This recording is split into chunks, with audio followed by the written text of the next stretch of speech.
mahal. Pertama, jika koin Pi murah, katakanlah 1 Pi sama dengan $1, maka, transaksi hanya bisa untuk jual beli bakso dan makanan ringan.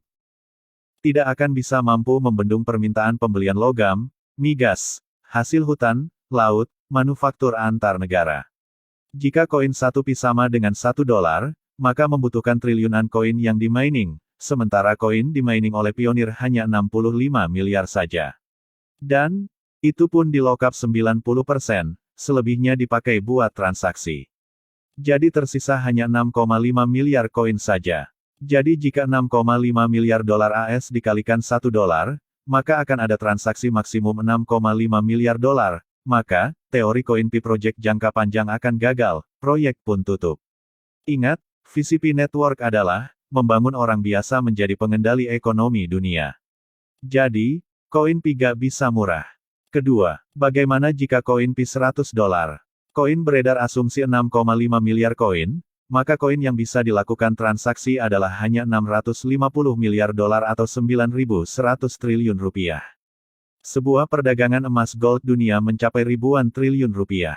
Jadi, khusus untuk mengcover emas dunia aja antar negara sudah tak mampu. Menurut kabar, akhir Juni tahun 2022, Uni Eropa akan mendepositkan dana 4 triliun USD. Jika 4 triliun USD dibagi 6,5 miliar koin, khusus perdagangan Uni Eropa, maka dana yang dibutuhkan per satu koin adalah $667 Amerika Serikat. Jadi, masih gak cukup untuk menjangkau perdagangan emas, logam, migas, hasil laut, perdagangan China, dan Amerika. Maka, 1 Pi tak cukup hanya $667. Jika 1 Pi hanya $1.000, maka nilai transaksi maksimum adalah 65.000 miliar dolar. Perdagangan dunia, dari sumber Yahoo Finance, hampir 900 juta miliar dolar. Masih jauh dari kebutuhan transaksi. Jadi, koin Pi belum bisa menjadi pengganti uang transaksi.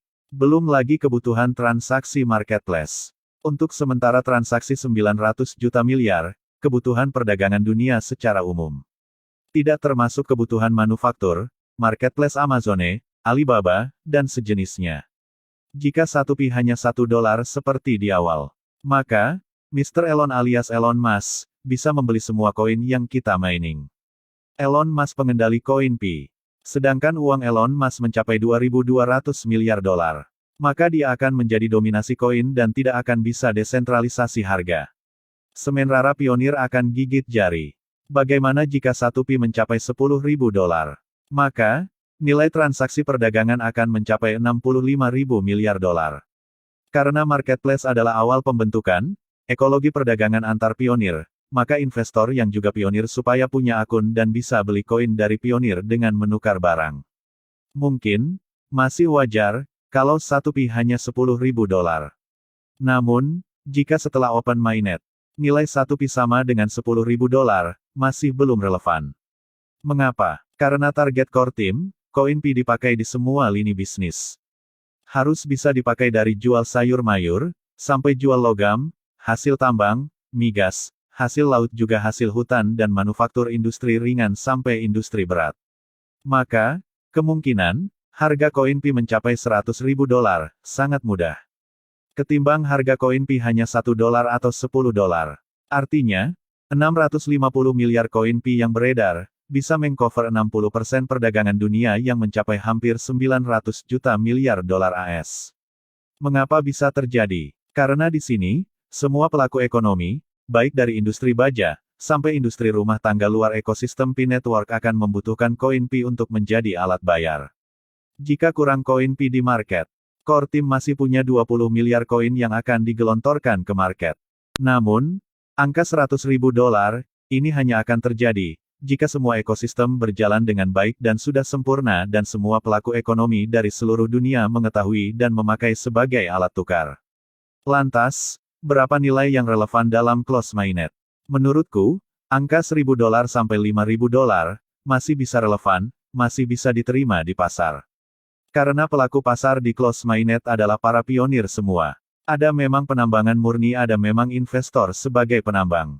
Di mana investor tersebut menjadi pionir siap menampung koin dari penambang murni lainnya. Setelah ekologis berjalan dengan baik, para vendor besar di mana mereka investor juga pionir, yang menukar uang fiatnya ke barang dan menukar barang ke koin Pi. Dan pionir murni telah menerima barang yang mereka butuhkan. Disinilah pionir akan menjadi kaya raya. Namun, vendor besar atau investor yang juga pionir juga akan bertambah kaya. Semisal, pionir punya 1000 koin Pi. Mereka memakai 100 koin ditukar ke barang. Pionir murni hanya mendapatkan manfaat 100 koin Pi dikali harga koin yang berlaku.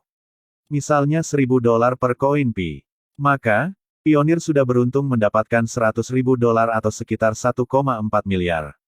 Beda dengan pelaku ekonomi yang punya uang fiat banyak. Mereka menukarkan 2 triliun rupiah, ditukar ke barang lalu mendapatkan koin senilai 2000 koin Pi.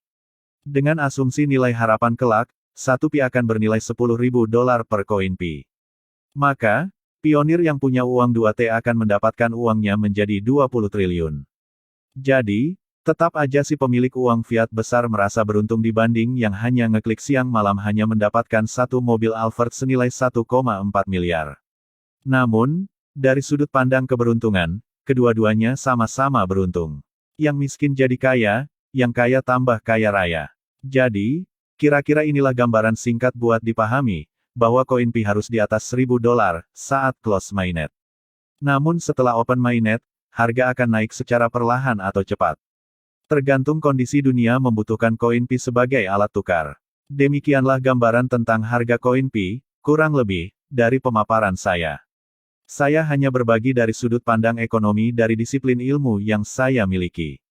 Banyak kekurangan tentu karena ini bukan hasil analisis ilmiah. Ini hanya pemaparan, gambaran dan perspektif secara umum. Terima kasih. Salam bahagia, salam sukses pionir di seluruh penjuru dunia. Wassalamualaikum warahmatullahi wabarakatuh.